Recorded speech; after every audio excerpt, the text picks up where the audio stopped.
Ndio mganga. Sawa, ile dawa kweli nimeipata. Sasa nataka nijue kati ya mwenye rasta yule na mwenzake nani sasa kumwekea dawa pale? Mwenye rasta yule. Sema mganga, sasa nitafanyaje pale? Maana yule nikimwekea dawa akishakufa sasa. Sina shida, ila mimi shida yangu bwana, nilikuwa nataka tu nimtoe yule pale kafara ili nipate hela bwana. Mimi maisha magumu mganga. Mimi niko lazima nitoe tu hata wewe mdogo wangu mwenye rasta yule pale. Imadi tu mimi nipate hela kwa sababu maisha yangu ya umaskini sana. Hamna shida, mimi nitamtoa, nitavumilia tu hata niishi naye ndani chumbani, mimi nitavumilia tu imadi tu nipate hela bwana. Unajua mimi umaskini siutaki ujue mganga. Hata leo niko tayari nije. Yule mwenye rasta mimi nitakupa tu.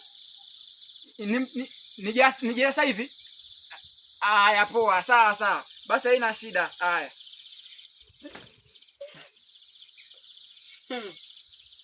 Endelea. Mmerudi na mtoni. Tutakwambia endelea. Mbona jing'atang'ata? Hapo ndio nitoe kafara kweli? Nani? Uko serious? Yule nani yule? Yule nani gani? Yule nani gani?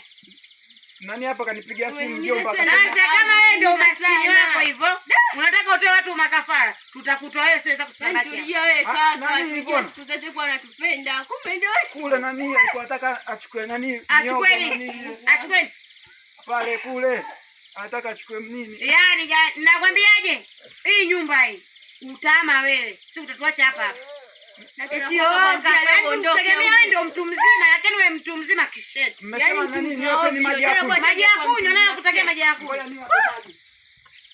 Wewe. Mimi nasemaga siku zote. Yaani huyu mtu anaishi naye ndani, huyu mtu mzima kisheti.